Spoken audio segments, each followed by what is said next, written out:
Assalamualaikum sahabat cinta alam. Kali ini kita akan berbagi pengetahuan dan hal-hal unik tentang capung. Nah, menurut referensinya, capung ini terbagi dalam dua kelompok ilmiah, Anisoptera atau biasa disebut dragonflies, dan Zygoptera, kelompok capung yang biasa disebut damselflies. Untuk mengenal dragonflies dan damselflies ini, beberapa perbedaan mendasar yang seharusnya kita ketahui. Pertama, dari bentuk, ukuran, dan bentuk tubuh. Dragonflies biasanya lebih besar, gemuk, dan terlihat kuat. Sedangkan damselflies kecil, ramping, agak panjang, dan bertekstur lembut. Perbedaan kedua, posisi sayap saat istirahat, di mana untuk jenis dragonflies biasanya terbuka menyamping atau horizontal, dan damselflies biasanya tertutup di atas tubuh atau vertikal.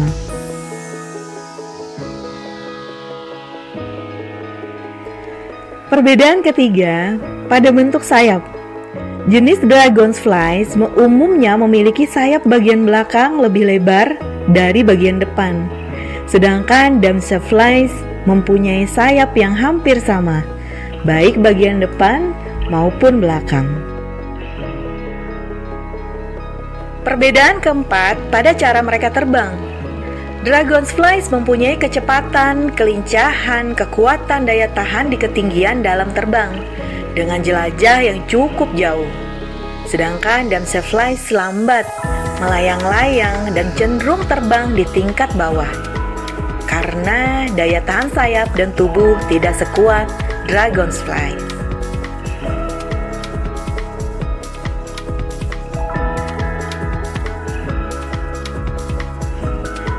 Perbedaan selanjutnya atau yang kelima adalah bagian mata.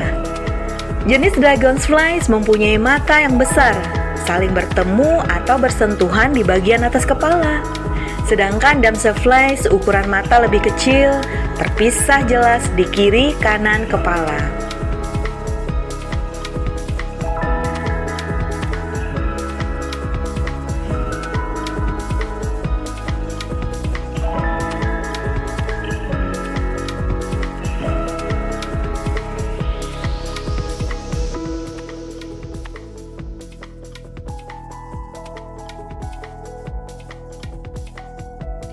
Dan inilah beberapa fakta unik capung, khususnya yang termasuk dragonflies yang dapat kita jadikan pengetahuan.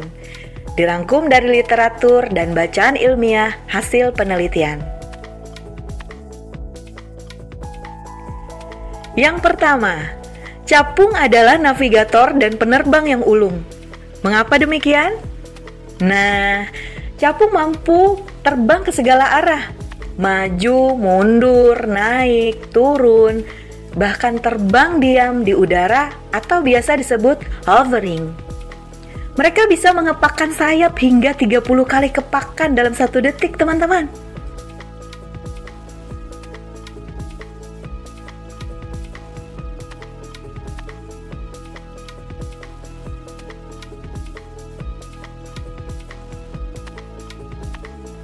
Yang kedua, mempunyai mata yang sangat tajam. Mata capung tergolong besar dari jenis serangga atau binatang seukurannya.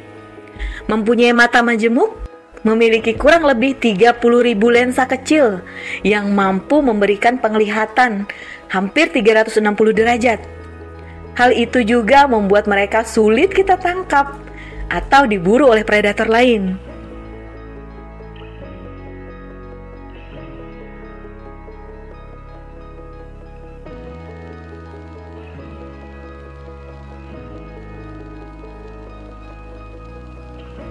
Fakta yang ketiga, capung merupakan pemangsa yang sangat efektif. Dia memiliki tingkat keberhasilan berburu hingga 95%. Artinya, berburu ala capung ini anti gagal. Mereka menjadi salah satu predator paling efektif dan efisien di dunia serangga. Mereka memangsa nyamuk, lalat, dan serangga kecil lainnya.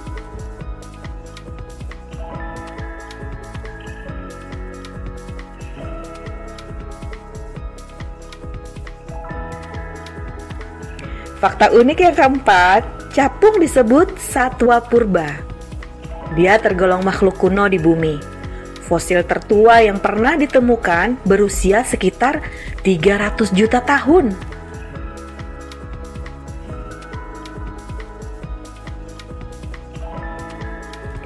Di masa itu, capung berukuran jauh lebih besar dengan lebar sayap mencapai sekitar 70 cm.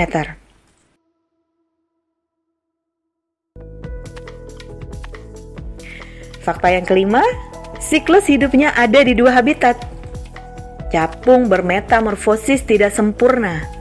Larvanya hidup di air, bernafas melalui insang, dan bersifat karnivora.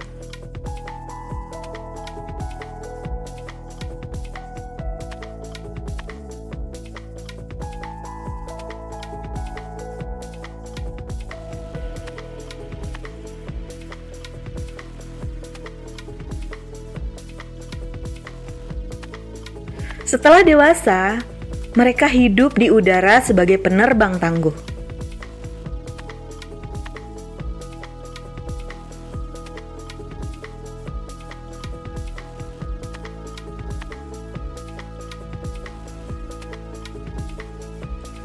Fakta unik lainnya yang keenam, capung menjadi indikator kualitas lingkungan.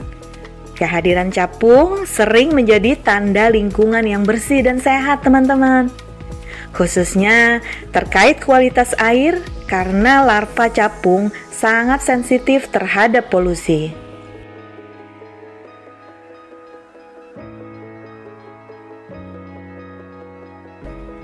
Fakta unik yang ketujuh, capung tidak bisa melipat sayap. Tidak seperti kebanyakan serangga lainnya, seperti belalang, lalat, dan lainnya. Capung ternyata tidak bisa melipat sayapnya ke belakang.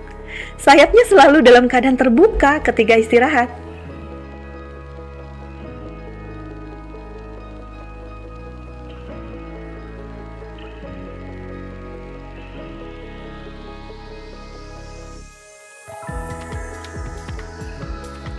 Nah, dan ini adalah fakta yang terakhir nih teman-teman.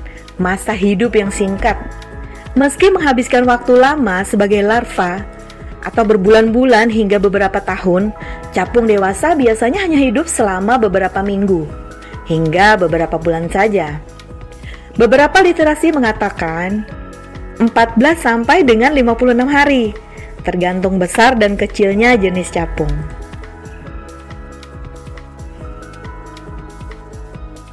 Demikian sahabat cinta alam penjelasan tentang capung kali ini. Dari makhluk kecil ini, semoga dapat membantu memberikan penjelasan bahwa dunia kita ini luas. Alam ini dihuni tidak hanya oleh kita. Ada makhluk lain yang mempunyai peran dan hak yang sama dalam kehidupan. Alam dunia ini diciptakan dengan sebaik-baik penciptaan oleh Yang Maha Sempurna. Dan menurut firman-Nya, semuanya adalah tanda-tanda kebesarannya. Hanya dapat dibaca dan difahami oleh orang-orang yang berfikir. Semoga Allah masukkan kita ke dalam golongan orang-orang berfikir dan bersyukur. Terima kasih telah menyimak. Jangan lupa like, comment, dan subscribe konten kami untuk semangat dan motivasi kami berbagi. Wassalamualaikum warahmatullahi wabarakatuh.